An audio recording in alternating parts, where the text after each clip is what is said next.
Sleepy Hollow is, without a doubt, one of the most famous settings in all of American horror.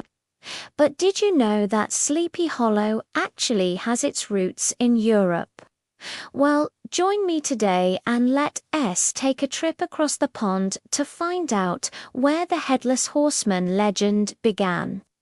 Good evening and welcome back to another edition of our series, where we look into the historical origins of famous monsters, myths and legends. Tonight, we are talking about the Headless Horseman. And if you have ever heard Washington Irving's famous story or seen Tim Burton's movie adaptation, then you will know what an iconic character this is. The Headless Horseman takes on many forms in folklore. From the Old English poem Elene to the modern-day stories set in Sleepy Hollow, the Headless Horseman appears in various guises throughout Europe. But in order to understand where the legend started, we first need to look at some of the earliest tales of horsemen. The first horseman myth that I want to talk about is a tale from Icelandic folklore known as the Horseman of the Crater.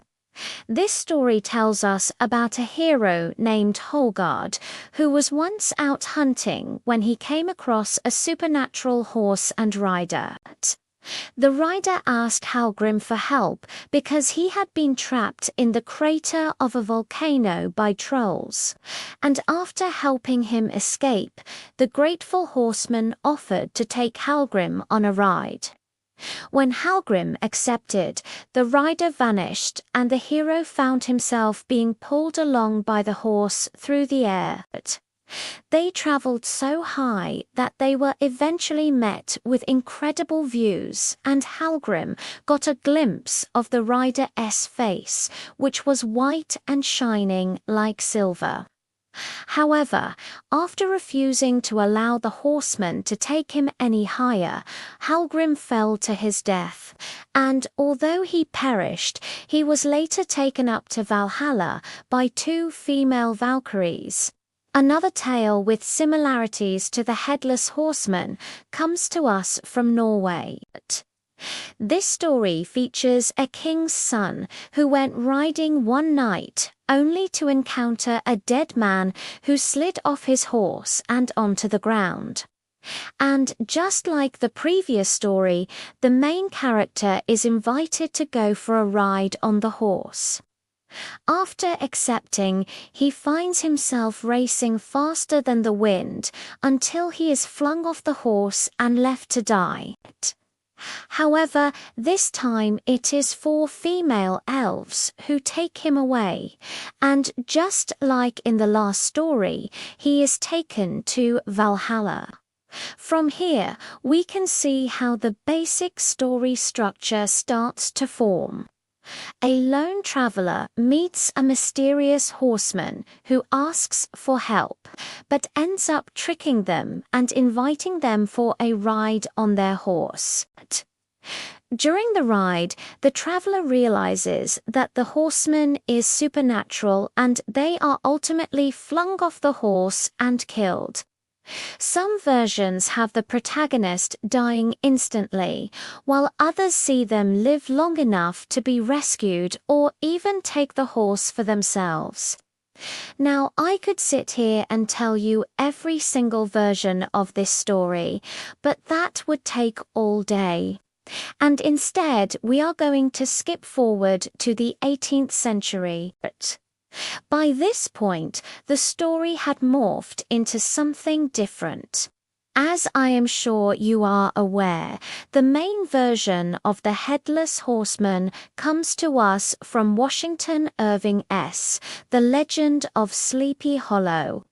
Now, I highly recommend that you read this story because it is a lot of fun and it really helped establish America's own folklore. In the story, we meet Ichabod Crane, a lanky schoolteacher who was considered something of a pumpkin, as he was always hungry. One Halloween night, he decides to attend a party, and on the way home, he meets a strange horseman who is also looking for a pumpkin. The two begin to race each other, and Ichabod finds himself losing. And in his panic, he tries to cut across the bridge, only for the horseman to appear before him and strike him down. Ichabod is never seen again, but his replacement is hired shortly after and seems to suggest that he may have run away. In the story, Irving makes use of local Dutch folklore, including the trio, a type of supernatural witch that lurked around bridges and used hypnotic spells to lure victims into the water. Another influence was the earlier English folk tale of a headless coachman who goes around seeking a new head.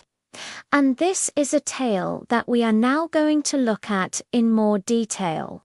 The earliest printed version of the tale comes to us from Roger Manwood's book, The Mirror for Magistrates. Published in 1573, the story concerns a lord who was sentenced to death by his councillors and ordered to be beheaded. However, the executioner botched the job and cut off his head too close to his shoulder, causing the man to remain alive and conscious. Upon regaining his senses, the nobleman is horrified to discover that his body has been left outside overnight, and he soon begins to walk towards London. He continues his journey until he reaches a bridge where he encounters the devil and makes a deal with him.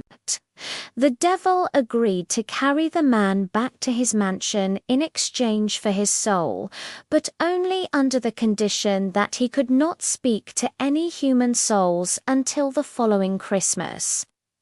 On his way home, the man is met by three groups of people, two of which he manages to avoid speaking to. However, he breaks the deal when he speaks to a woman who he mistakes for a man.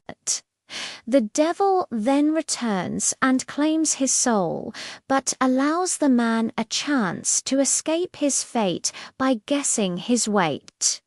The man is unable to guess correctly, and the devil pulls out a sack full of stones, revealing that they weigh 666 pounds. Not long after this, he is dragged down to hell, and we can assume that he is damned. So there we have it, the earliest known source of a headless horseman in English folklore. But why exactly was this story told in the first place? Well, stories like this served as cautionary tales designed to teach the audience about the dangers of dealing with the unknown. By making pacts with supernatural forces, the characters place themselves in great danger, and the audience is warned to do the same. There is also a strong possibility that the story was inspired by a fear of dismemberment during wartime. Throughout history, there have been many accounts of soldiers having their limbs torn off by cannons or catapults. And it's not inconceivable that this was a source of inspiration. If you enjoyed the Sleepy Hollow story, then you will definitely love the Headless Horseman films based on the legend. Now, if you want to learn about more classic monsters and villains, then be sure to check out my video on the legend of Bloody Mary. Until next time, take care.